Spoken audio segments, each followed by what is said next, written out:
Boy, where you been? It's TeeJay, the artist. You rockin' with me. You are the smartest, and we back with another video, man. Jimmy High Roller, he has did another one. NBA myths we all believe were true. He finna get into our childhood. Listen, man, don't you ruin this for me, Jimmy High Roller. It better not be nothing in here crazy, and don't do it. Don't do us like this, bro. Cause we know you dig deep into the stats and everything, and you be debunking a lot of stuff. We about to see what went on in this video, man. Like, comment, subscribe, all that good stuff. Let's do it.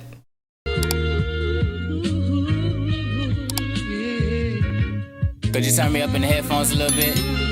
The only thing more exhilarating than being a kid at an NBA game behind the basket distracting the other team from making free throws is being a grown man behind the basket distracting the other team from making free throws. Sit in this section at any basketball game and there is no end to the effort home teams and their fans will make to try to get the opposing team to miss a few shots at the charity stripe. Fans with signs, fans dousing themselves in paint and insane outfits. Those dreadfully loud thunder sticks they hand out before the game. Mascots themselves getting in on the action. The only problem is, fans attempting to distract free throw shooters at the line doesn't work. Dang. Like, at all. Over the years, okay, so is this NBA myths or is this about to be like the distractions don't work? Researchers have done numerous studies into this topic and found that distracting free throw shooters essentially has no effect on the results of their shots. Imagine doing all that, talk about miss it, and it don't work. Comparing free throw shooting of teams playing at home versus away, a negligible difference was found in free throw percentage. Over the last 25 seasons, home teams have shot just 0.2% better from the line compared to visiting teams. It don't matter. 0.2 difference. Suggesting that efforts made by fans of the home team have no effect on performance, and that even the 0.2% discrepancy was due to other factors. Years ago, sports science conducted an experiment testing this theory, how or if fan distraction affects the shooting efficiency of players at the line. And they tried everything, and they came back with the same results. It does not. Despite the effort, fans attempting to distract opposing players at the line virtually doesn't affect their performance at all. However, there is a different way fans can dramatically affect free throw shooting for NBA games, and that is by not going to the games. After years of attempting to create controlled environments for these studies, researchers were given the perfect sample on the effects of fan interaction and player performance due to COVID and social distancing back in 2020 and 2021, where the NBA had a season and a half of games featuring 0 fans. And after gathering the data, researchers found that free throw percentage jumped up by 3 to 4% without fans in attendance across the NBA, from about 76% to 79%, a percentage that fell back down to the long-standing league average of about 75% once fans were brought back into attendance the following season. In fact, their data showed that having fans in attendance affected home teams equally as much as away teams. Dang. Overall, it was found that the largest variable that had an effect on free throw shooting was the circumstance of the game. How close the score was, how late in the game the shots were taken, and how important the free throws were. So, although there isn't much you can do as an individual to affect the outcome of free throws, if no one is in attendance and there is absolutely nothing at stake, your team might just hit those free throws. But this is just one of many misconceptions NBA fans have been led to believe for years. Some of them true, others just a myth. Here we go. Great intro. Today's video, 8 million tickets and added to your account. Here we go. The first myth, the hot hand. On December 26, 2020, during a Warriors practice, Steph Curry pulled off a nearly impossible feat. Over the course of 5 minutes, Steph hit 105 consecutive three-point shots.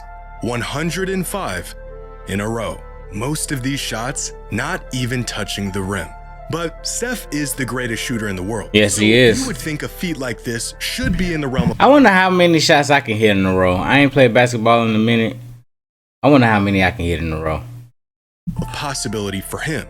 And technically, It is. If we assume Steph shoots about 95% from 3 in an empty gym during practice with no defense, the chances of him making 105 threes in a row is less than 0.5%. Possible, but there might be something else going on here. After this clip surfaced, many fans began speculating the hot hand theory, an old myth that a player who makes a sequence of shots has a greater chance of continued success in the subsequent attempts. And NBA fans will be the first to tell you that the hot hand is a very real thing. We've all seen the hot hand catch fire in real time, when a few good makes seems to be the direct cause of a few more good makes. Listen, watching a Damian Lillard game, I'm saying, bro, like, I understand the Steph, we all seen Steph go crazy, but watching a Dame Lillard start heating up, listen, a Kyrie Irving heating up, sometimes, bro, that's why I watch basketball. I watch basketball because of, I just love basketball first of all, but then when you get to watch some of the superstars, it just so happened to be like, okay, it's a Tuesday, regular season game. You don't know what's gonna happen. It's Tuesday. You don't think nothing finna happen, but then all of a sudden, I don't know what be happening or coming over these superstars sometimes, but it just be like, oh well, this person he only got 15 in the first 3 quarters. Then all of a sudden it's like, wait, he ain't missed a shot in about 6 shots now. It gets insane. Shout out to the NBA, bro. Shout out to the NBA superstars, man. If you've played basketball, you've probably felt this yourself. Except research says otherwise. What? In 1985, researchers crunched the numbers and found that there was no correlation between the success of one shot leading to greater success on the next shot. This research was groundbreaking at the time and called the idea of the hot hand a fallacy, a myth. However, you calling the hot hand fake? Recently, further research was done on this topic, a lot of research, and what they found was that the hot hand does in fact exist. Contrary to the research done in 1985, with the advent of modern technology, tracking data, and more detailed shooting logs, many studies have shown that when a player makes consecutive shots, the chances of their following shot going in actually does increase. Now, the results of each study are heavily dependent on the sample of players, with one sample seeing a 3 to 4% increase in shooting percentage in these hot hand moments, another sample of players getting an 8% boost in shooting percentage, and a third sample getting a 12% increase in shooting percentage after hitting 3 shots in a row as opposed to missing 3 shots in a row. Despite the variance in the overall effect of the hot hand, the results showed that there is a very clear correlation between making your previous shots and the expected outcome of your next shot. But in 2022, researchers at the University of Pittsburgh took this one step further by not just studying the shooting habits of players at practice in controlled environments, but actually gathering data from live games. After analyzing 170,000 field goal attempts in NBA games from the 2014 and 2015 seasons, pulling from play-by-play logs and player tracking, and comparing expected results against actual outcomes, they found that the hot hand was not only real, it had dramatic effects on the performance of certain players. I'm not gonna lie, this is what I think about the hot hand. I don't think it's a myth or whatever, but I do think after an NBA player hits 1, 2, 3 shots in a row or whatever, they get more comfortable and they start like really like hooping for real. Like they're not so uptight anymore. Like let's say I'm coming down, you know what I'm saying? I'm warming up or whatever. I get past the warm up part, we get in the game. If I hit the first couple shots, then I'm going to just start throwing up anything. If I miss the first couple shots, I'm gonna be a little more mindful of like, all right, I done missed 2 already. They already done went down the court or whatever. I'm not gonna shoot unless I'm open. But if I hit those first 2 shots, first 3 shots or whatever, it don't matter if I'm open or not. I'm letting it fly. And if I make it, it's just gonna keep happening. That's what it is. It's not that it's like a hot hand. I think it's just like whether you're gonna be more comfortable or you're gonna be mindful of like, all right, I just missed 1 or 2. Let me not miss 3 and 4. Let me make sure if I take another shot, let me make sure that it's a smarter shot and I'm wide open. You know what I'm saying? I think that's what it really is. Specifically, 30 players showed a statistically significant hot hand effect. After hitting 2 shots in a row, these players were 2.7% more likely to hit the third. After 3 straight makes, the boost grew to 4.4%.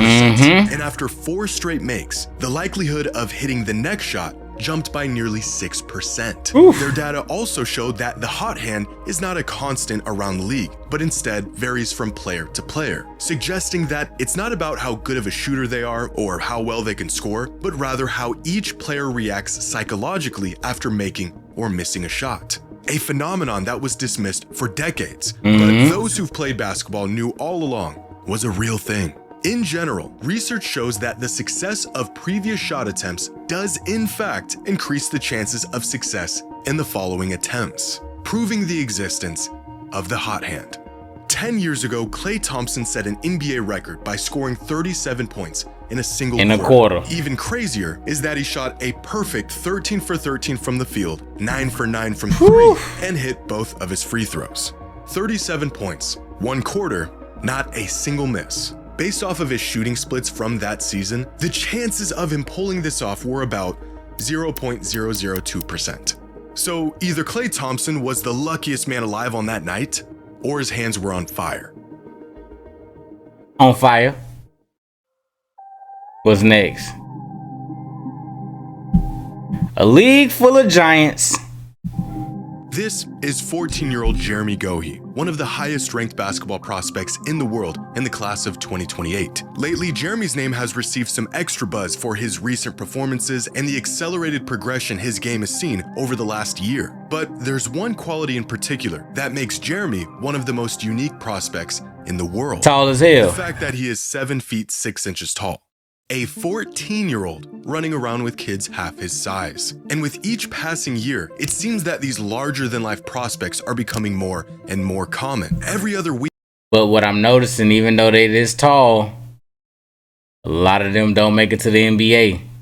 A new name popping up with a height next to it that looks like a typo. And many of these prospects aren't playing a traditional back-to-the-basket big man role. They're facing up, running in transition, and using skills that you would usually associate with wings, smaller players, and perimeter guys, which has led some fans to believe that at this rate, the NBA will one day be exclusively full of mega giants at every position in possession of skills they have no business having. But this idea that the NBA is heading towards being a league full of Victor Wembanyama's is a myth, at least for the foreseeable future. Finding players over... Yeah, so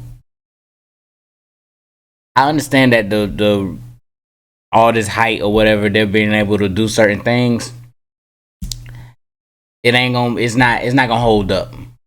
It's not gonna hold up. That's why you need smaller guys sometimes. Cause yeah, they tall as hell, they not fast as hell. A lot of them don't have a lot of defense. A lot of them are weak. They tall as hell, but they weak. It's not gonna be a league full of giants. Not no 7-footers. I'll say like eventually might like the point guard position might go up to around the league, might go up to like 6'5", 6'6", but somebody like Steph might come along, like Trae Young. You know what I'm saying? It's still gonna be players like that. So yeah, it ain't gonna be a league full of giants. I'm not. Yeah, that's a myth. For 7 feet, we ain't doing that. 7'6", with the tools to become serviceable NBA players is as rare today as it's ever been. In fact, finding 7-footers who can stay in the league at all is a difficult task. In 1990, 10.2% of all players in the league were at least 7 feet tall, and up until about 2010, they remained about 10% of the league. But then this number slowly began to fall. Each season, pure size playing less of a factor in the league. The market share big men once had began to shrink, eventually ending up where it is today, where 7-footers make up just 6.5% of the NBA. That's because the game changed. That's because the game has changed. The this area right here, well, almost, well, all of this right here is because the 7-footers were used for rebounding and dunking and defense, holding down the paint. Now that it's getting over here, start noticing like, hey, all right, it's time to start shooting. A lot of 7-footers ain't doing that, but they're starting to. That's why you see it going up right here.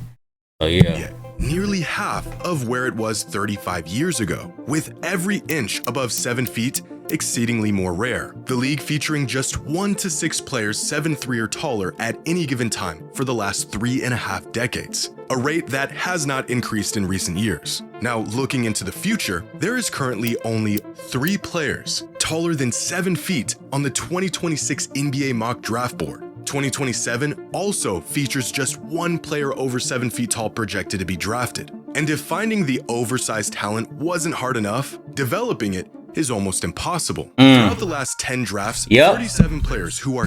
If you don't already have it, when you get to the league, you're not going to learn it, my boy. 7 feet or taller were drafted. Of those 37 players, 25 of them are still in the league. And of those 25, only 4 of them have a game that is even somewhat utilized on the perimeter. Dang. But this list includes every 7-foot draftee in the entire league. If we exclude players under 7'2", then a decade worth of supersized big man talent gets reduced to just 4 players. Now, at the moment, there are 300 players who are currently listed as NBA prospects through 2027. These are players who are either being scouted by teams across the league or have NBA potential, according to analysts. Of these 339 players around the world, only 6 of them are at least 7'2". Of these 6, 1 of them is projected to be drafted. Regardless of what you see online, players with this size, let alone guard skills, just don't work. are still extremely rare, and there are virtually none of them currently in the NBA prospect pipeline.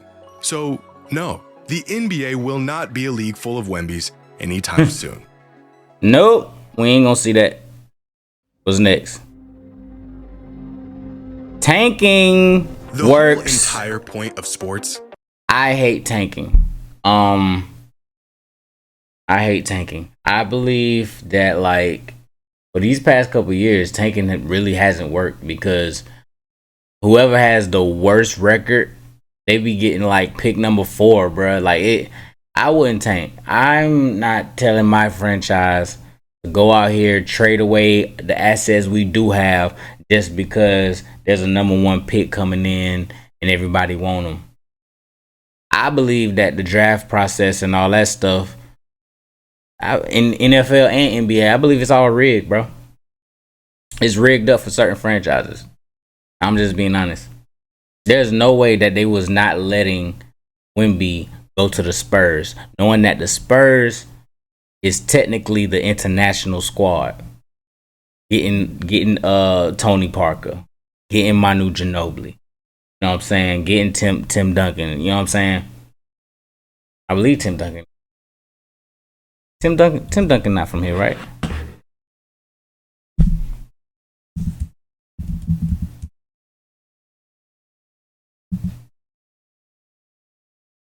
Yeah, see, I know I was right. They did that on, like, it's done on purpose. They already the international squad. It was winning rings with them. They was using the Spurs as, hey, it's our international thing to get the NBA here. Oh, Wemby's here. I wonder who's going to get the first round pick. Come on, bro. Tanking don't work. Don't do it. Get your squad out there to hoop, bro. The ultimate goal of every player, every freaking team, hoop, bro. Anyone who's ever competed in a sport. And yet, in the NBA, teams are incentivized to lose. Well, not all of them, just the bad ones. Since the inception of the NBA draft lottery in 1985, I'm not telling my NBA players to go out here and lose, bro. I'm not telling my coach. I'm not telling my coach to go out here and lose games, bro. I'm not telling my franchise to, like I said, trade away. This is what they do. Like, if the star of the squad needs some type of surgery, they all of a sudden he got to do a surgery and he out for the rest of the season. If they got anybody playing too hard and going crazy, they trade them away for some picks. And then you strip them so much to where they can't do nothing but lose. No, bro, I'm not doing that. irrelevance. If you're having a bad season, might as well make it a little bit worse to better your odds See? at getting a top pick in the draft. This is what I'm talking about right here. The validity of tanking and if it actually works long term is still a topic of debate. Does blowing up an entire season or two really increase the chances of a team winning more games and contending for a title in the future? Well, this shouldn't even be a question, because this myth is true. Tanking for top draft picks is not only extremely effective, it is the fastest way out of the pits of NBA standings. Between 1966 and 1984, the team with the worst record in the league Look like I'm wrong. had a 50% chance of landing with a top pick. A coin toss. Like a literal coin toss between them and the team with the second worst record. But teams took advantage of this, so over the years those odds have decreased drastically to where they are today, where the 3 teams with the worst records in the league each have a 14% chance of getting the first overall pick. 1 in 7 odds. Odds that are so slim that it shouldn't be worth throwing a whole season away for. And yet, the worst teams in the league continue to take those odds year after year. Because it works. From 2000 to 2020, the teams that landed with the #1 overall pick in the draft averaged just 34.8 wins per season in the 3 seasons leading up to their tanking season. Then, of course, most of them tanked for that #1 pick, averaging just 25 wins in those tanking seasons. But then they bounced back, averaging nearly 41 wins in the 5 seasons following their #1 pick. A nearly 15% increase in wins from before winning the draft lottery to after winning it. But this boost in success doesn't just apply to teams who won the draft lottery, because here are the average records for teams who landed with the 2nd and 3rd overall pick in the draft. Teams who also saw a notable boost in wins after landing a top pick. Wow. In fact, on average, teams won 5 more regular season games per season in the 5 years following a top 3 pick in the draft. Now, where the real difference comes in is the playoffs, where teams who won the #1 overall pick in the draft lottery averaged just 0.6 playoff wins per season leading up to their tanking season. In the 5 years following their first overall pick, they averaged 3 playoff wins per season. 5 times the amount of playoff success they had prior to their pick and prior to tanking. And again, teams that landed with the 2nd and 3rd pick also saw a drastic Never mind, y'all can tank. Never mind, go ahead and tank.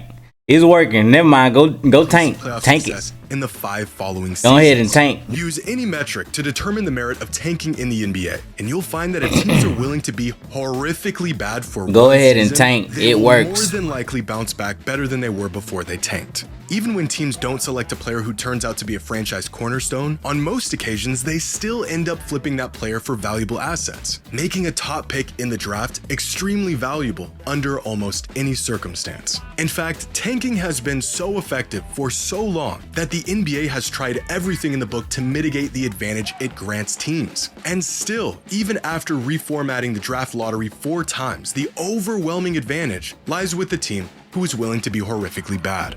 Now, the catch here is that very rarely, if ever, does tanking lead to a championship. The reason for this being that chronic losing usually happens within dysfunctional organizations, which then pushes these bad organizations to tank, which then leads them to getting top-end talent that never gets developed, utilized properly, or built around because the organization is bad, which inevitably leads to more tanking. So if a team's goal is to win a championship, well, they're probably not in a position to tank in the first place. But if they just don't want to be an NBA bottom feeder anymore, then tanking is unfortunately an incredibly viable option. Well, shout out to Jimmy High Roller again. Like, comment, subscribe, all that good stuff. He does his duties. And I'm going to react to it every single time. Like, comment, subscribe, all that good stuff, man. Peace.